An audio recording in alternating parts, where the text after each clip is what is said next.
Okay, we got a highly scientific test to do right now. We're gonna do a couple tests here. Ooh, I just had an epiphany. I was kind of bummed out. I got some super duper bullets that Waldo loaded up for the 357. And in my head, I picked them up before he went to the range. In reality, I didn't pick them up. And now here we are. We don't have those super duper bullets. I do have these ones. These are the 38 Special Plus P Plus. I think it was the late 80s or early 90s. They went and developed these out to try to get a little bit more oomph. But the problem was they were wearing out the 38 Special revolvers. Smith & Wesson came out and said, you cannot shoot these out of our pistols, out of our 38 Special Plus P pistols. It was developed for law enforcement to give them a little bit more oomph out of their pistols that were existing. And I don't dare shoot it out of my Smith & Wesson because, well, it says not to specifically. We are going to shoot it out of a 357 Magnum, which will be plenty strong to hold these pressures. We're going to compare it with some Plus P 125 grain XTP loads. Then we are going to test out some 357. We'll test out these 125 grain, same bullet, same Hornady XTP bullet. It's got W296 charges for 357 mag load. These are a 9mm HydraShok bullet that they loaded into a 38 Special. And so you got a .355 bullet in a .357 gun. I know this isn't perfectly comparable. These are XTPs. This is a HydraShok. It's just to give us something to contrast it with.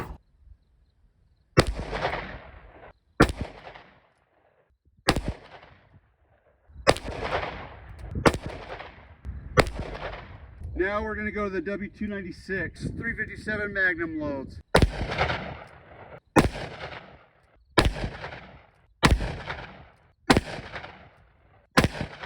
So now we've established that the W296 loads with the 125 grains, we're shooting at around 1440 feet per second. As you can see, that definitely looks like a 9mm bullet. It just has that look to it. And from my understanding, that's because it is. But we're going to load up these HydraShoks right here. It's got that little nipple in the middle. I can't wait to do a capture on one of these. So I used to load up my little Smitty that I forget to grab 6 bullets. Heavier bullet too, so we got to take that into account. We're 15 meters from the target.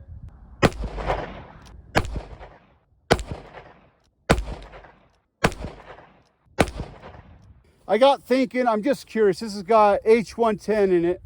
It's a hunting load. It's a 158 grain flat point hollow point. I'm going to shoot 3 of these. I'm going to compare the heavier 357 loads with this heavier 38 Special load. Hey, this is the gun you shot the chronograph with last time we shot. Yeah. So we got one fish. She's gonna be shooting these Plus P Plus rounds. 946. Okay, let's do that again. 966. 969. 941. 964. Just give me a DU01. I don't know. One fish does not shoot this hardly ever. Maybe twice in your life, yeah. Right? So this gun is completely new to her. So these unmarked ones were the last ones that we shot.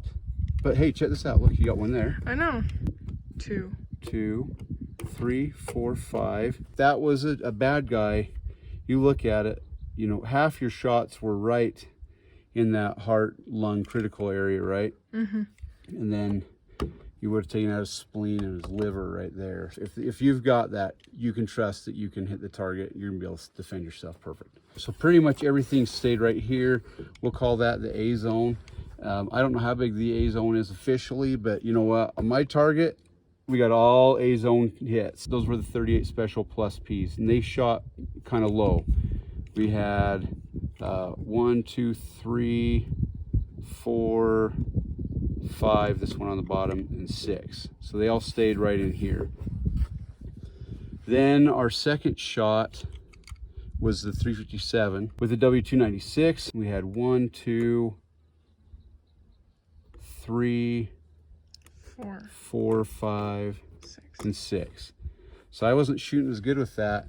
Oh, then we shot the plus P pluses. We had 1, 2, 3, 4, 5, 6. So that one actually shot, I shot really well. It definitely didn't kick as bad as a 357 Magnum. It really was like shooting a 38 Special Plus P load. And it was shooting those in the mid 900s, a little bit higher than the mid 900s. And for a 147 grain bullet in 38 Special, that's pretty good actually. After that, we decided to compare it with the 357 Magnum, a heavy load for 357 Magnum, which is 158.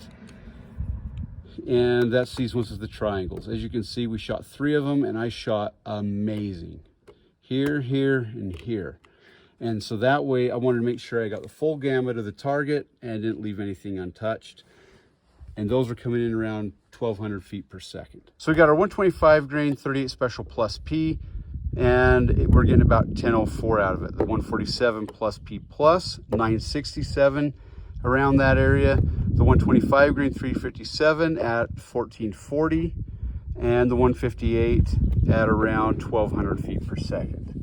We're only 40 feet per second faster with the 125 grain, which is significant in pistol calibers. Not so much in rifle, but significant in pistol. But then you also have the heavier grain bullet. Now, what did you notice, One Fish? The one I shot the plus P plus this time, right? Yeah. Yeah, that one, it made it so that the pistol didn't kick as hard and it just felt less like heavy to shoot. Like not the gun, but like when it's coming out. The recoil? Yeah. Yeah, so was it more pleasant than the last time you shot this? Yeah, it definitely was. And I didn't shoot the chronometer. Is that what it kicked? Just take this information for what it's worth. Hopefully you found this interesting or entertaining, and hope you have a great day. One Fish has one last thing to say. Keep your stick on the ice. I don't know. Was that what you wanted me to say? You say whatever you want. I was just trying to put you on the spot. Yep, that's what I said.